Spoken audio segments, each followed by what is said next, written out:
I don't know how we're supposed to cover this. We'll figure something out. We have to.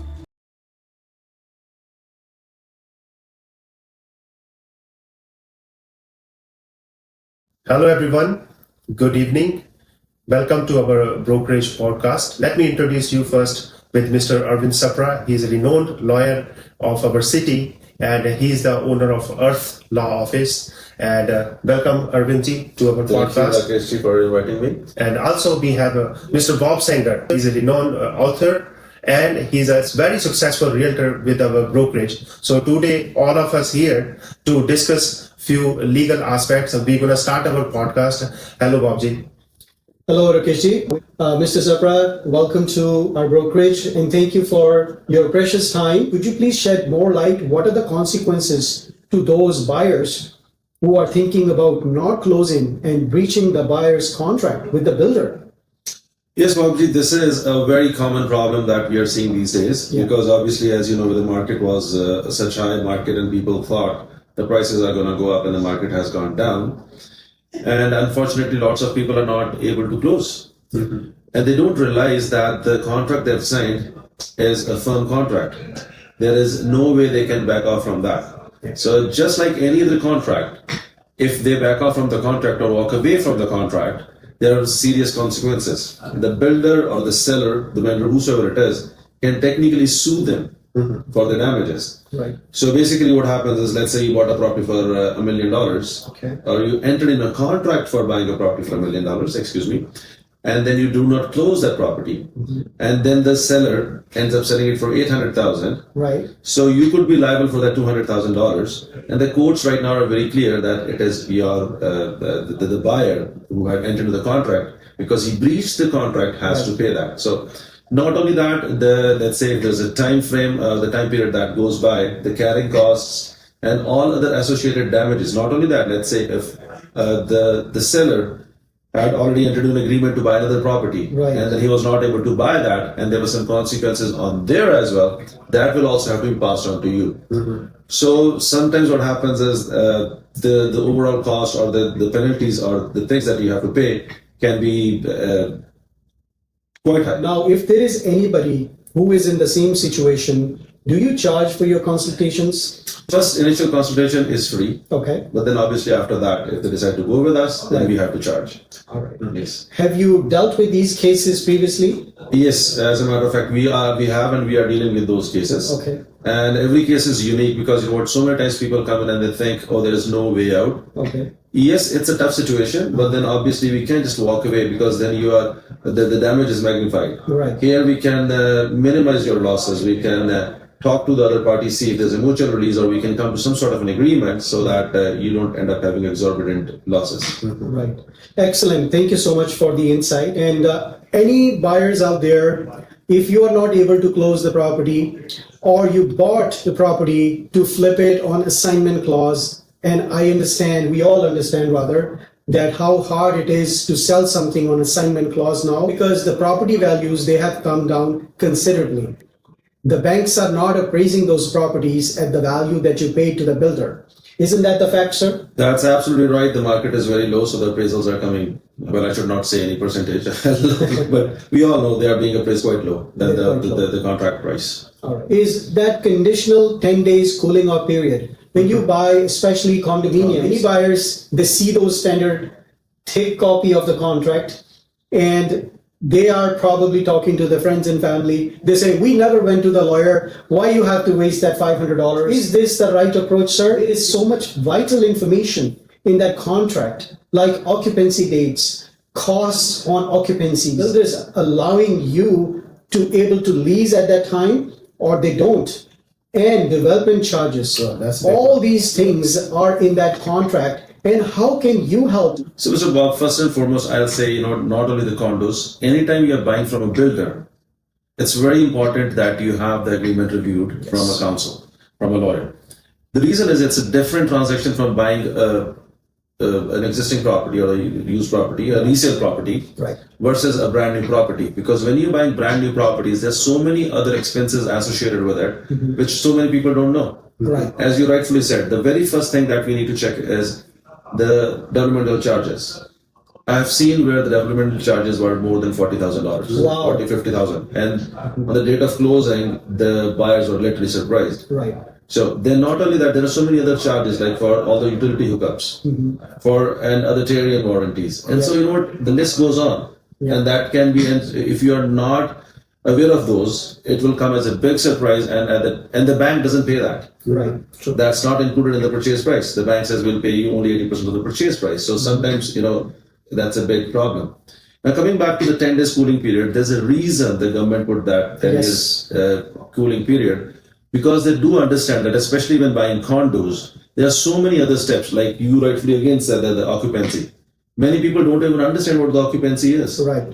So the occupancy is when the building is complete, but the registration of that plan is still pending. Yes. The builder is allowed to give you the possession of the property. Yeah. During that period, you don't even become the owner of the property. You are technically there as a tenant and you're paying the builder's cost Yes. for that period. And all that money that you're paying, it's not going into your pocket. It's not like you're paying your mortgage down or anything. Yeah. And then in that case, sometimes it could be more than your mortgage payment. Right. Because as per the government law, the builder is supposed to charge you Bank of Canada's 1% rate, which today, again, is 6.99. So obviously, 7% versus where you can get mortgages close to 4 or even under 4%. Right. So you're paying 3% extra on the outstanding amount.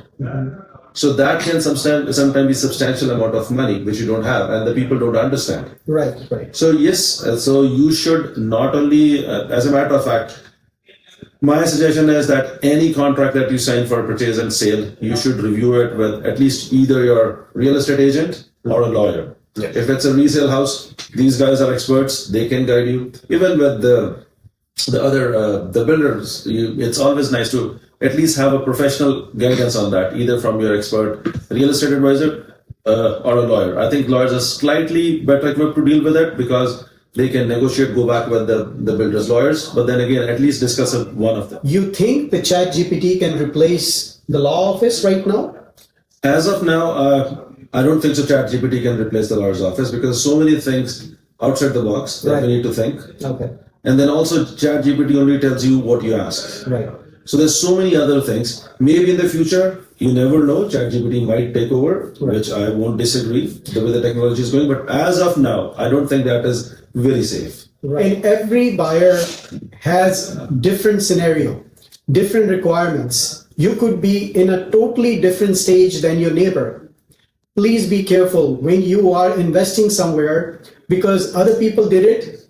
It's not the right approach. You have to come see a realtor, a professional mortgage broker, and a professional lawyer. We're trying to do this podcast just to help those buyers, especially getting into contracts today, to do their due diligence. And yes, it could cost you a few $100s, but if you are investing those $500,000 and over property projects, it's worth it. What do you say, sir? Absolutely. As I already said, it's one of your major investments that you're going to do. Yes. So it's why risk it? So again, just a couple $100 or just few dollars here, at least you know you're protected and you know what you're getting into. Yes. Because there could be so many finer details to it which you missed. So Yes. I've And seen people losing their houses. I don't want to name a project, really? but there was a project in Vaughan Uh-huh. where the city apparently charged them quite a huge amount of money for the development charges. And that's where I said I've seen development charges in excess of $40,000 to $50,000. Right, right, So there was a big hue and cry, but this is 3 years ago. I'm sure you guys all know that. right, right. So, but we don't want to name anyone. But yeah, so again, it's always good, and again, just since we're talking about the development charges, so how we protect you is we can have that capped for you. Yes. Yeah. Yes. So those things, what we can do for you. That's perfect. That's why, it's absolutely important. I have another advice to the buyers, the pre-construction buyers. I think the major clause in the agreement is assignment clause. So some of the buyers goes to the builder, then the builder said there's an assignment clause. They think they can sell before closing date, but there are so many fine prints in the assignment clause. Like sometimes you cannot put on MLS. So there are so many things written in that clause. So please make sure review that clause with your solicitor lawyer. So Mr. Sapra, what do you want to say about, because we gone through so many pre-construction agreements that buyers, they come to us, list of a property. Then we read that clause, they cannot put on MLS. I say, sorry, we cannot put on MLS because it's written in the clause. So our buyers, clients, they are innocent. So that's why I recommend all the buyers to review your contract with the solicitor when they have 10-day cooling periods. So Mr. Sapra, what do you have to say about the assignment clause? How many cases you have for these one? How many clients you have come? So they were suffering due to this misrepresentation. Yes, Rakesh, the most important thing is what people think is that if I have assignment clause, I can just sell it to anyone and I can get out of that. So first and foremost, it is a binding contract. Unless you find a right person to assign, you cannot get out of that. So that is for the buyers. And then again, how to get the right assignee is the builder needs to approve that. The person whom you're trying to assign needs to be approved for the mortgage. But that is the later step. I'll come back to what Rakesh was saying. In today's market, it's already very hard to sell the property. And when your options of listing the property or marketing the property are limited, because the builders in that fine print, as Rakesh just said, they mentioned that you cannot list it on MLS. You cannot list it on social media. So there's so many restrictions. Yes. So under that restriction, it becomes very hard to find the genuine buyer or the qualified buyer, I must say. So that is where your problem is. Now you are thinking that I can just assign it to someone, but it's very difficult for you to find the right person. So, and then the person once you find has to qualify to buy that as well. That is another problem we are seeing today. Some of the buyers that I have met, they specially purchased that project because there was an assignment clause. They had no idea how it worked because they did not take that 10 days cooling period advantage. And they never knew about the occupancy cost because the occupancy could be very long. And what you're going to do, where you're going to get that excess money? They never planned for it. Development charges, like you should, because sometimes buyers are not ready. They're thinking they have to just pay 20% down payment and the lawyer fees for the closing. But when they come to the lawyer, the closing date, then the lawyers tell them, okay, this much closing cost that you have to pay, and they have not saved that much money. So where are they going to bring money from? Then that time there's another issue comes up for the buyers. So please be aware of these facts, and please, when you buy any property, please take a consultation of successful realtor in your area. Or if you are buyers out there, sellers out there, if you need any free consultation at our brokerage, are you looking to buy or sell any property? So take advantage of our 22-year experience. So come to our brokerage. Please call our brokerage 905-458-7979. One more thing that I've seen in some closings of the assignment is that the builder is supposed to do the paperwork for the HST rebate. Yes. And sometimes by the time you find an assigner and you're trying to assign the building or the property, the builder would not allow you that $24,000. So in that case, you might have to pay that $24,000 up front. You may be able to get it from the Canada, but then again, that is an additional cost. So so many things. We are not making this podcast to blame buyers out there, other realtors or the builders. This video is specifically for informational and educational purposes. We have a professional lawyer, broker of record. I'm a real estate broker myself. I'm a coach and author. And if you are right now looking for some help, I would highly encourage you to not look online. Go talk to somebody who's professional in their field. And that's how you can save a lot of hassle and probably save tons of money. I hope you guys agree on that. Definitely. I can't agree more. So thank you so much. Thank you for watching us, and wait for our next podcast.